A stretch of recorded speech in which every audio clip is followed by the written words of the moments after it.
সবাইকে শুভেচ্ছা জানাচ্ছি। অনেকদিন পর আরেকটি নতুন ভিডিও নিয়ে আপনাদের সামনে আসলাম। তা আজকে আমরা দেখব যে একটি ফ্রি টুল দিয়ে আপনারা কিভাবে খুব সহজেই ওয়ার্ডপ্রেসের চাইল্ড থিম তৈরি করতে পারবেন। তো আমরা প্রথমে দেখি যে আমাদের একটি থিম আমি ইনস্টল করেছি, সেই থিমটা। তো এই থিমের হচ্ছে আপনি যদি অ্যাক্টিভ দেখেন, অ্যাক্টিভ থিম হচ্ছে টোটাল। তো এই থিমটা অ্যাক্টিভ করা আছে। তো আমরা এখন চাইল্ড থিম করব ফ্রি টুলস দিয়ে। তো প্রথমে আমরা চলে যাব গুগলে, আমরা লিখব হচ্ছে child theme generator. Child theme generator, এই যে প্রথমে যেটা চলে আসলো চাইল্ড থিম জেনারেটর, এখানে আমরা চলে যাব। এখানে গিয়ে আমরা create a WordPress child theme now, এখানে চলে যাব। এখানে আসার পরে আমরা লিখব প্যারেন্ট থিম। প্যারেন্ট থিমের নাম, প্যারেন্ট থিম হচ্ছে আমাদের টোটাল। টোটাল অটোমেটিক প্যারেন্ট থিমের স্ল্যাগ বসে গেছে। এখন আমরা চাইল্ড থিমের নাম দিব টোটাল চাইল্ড।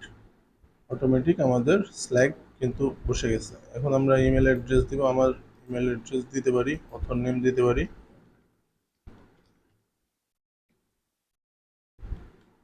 আমার নাম দিয়ে দিচ্ছি।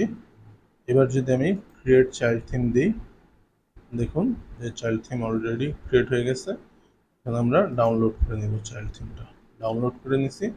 এখন আমরা যদি নতুন থিম অ্যাড করি, আপলোড, এই থিম ফাইলটা আমরা আপলোড করে নিব এবং ইনস্টল দিয়ে দিব।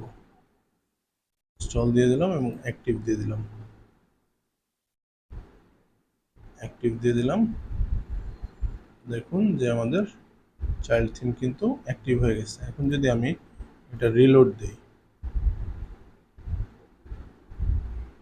দেখুন যে আগের থিমটাই কিন্তু আমার আরও যেই সব প্রবলেম ছিল ওই থিম ইনস্টলেশনে, সেই প্রবলেমও সলভ হয়ে গেছে। সলভ হয়ে আগের থিমটা কিন্তু আমার রয়ে গেছে। আগের থিমে রয়ে গেছে, কিন্তু আমার চাইল্ড থিম ইনস্টল করে ফেলছি।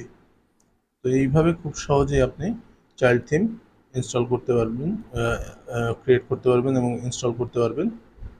তো আশা করি ভিডিওটি হচ্ছে আপনাদের কাজে আসবে, এবং ভিডিওটি ভালো লাগলে আমাদের চ্যানেলটি অবশ্যই সাবস্ক্রাইব করবেন এবং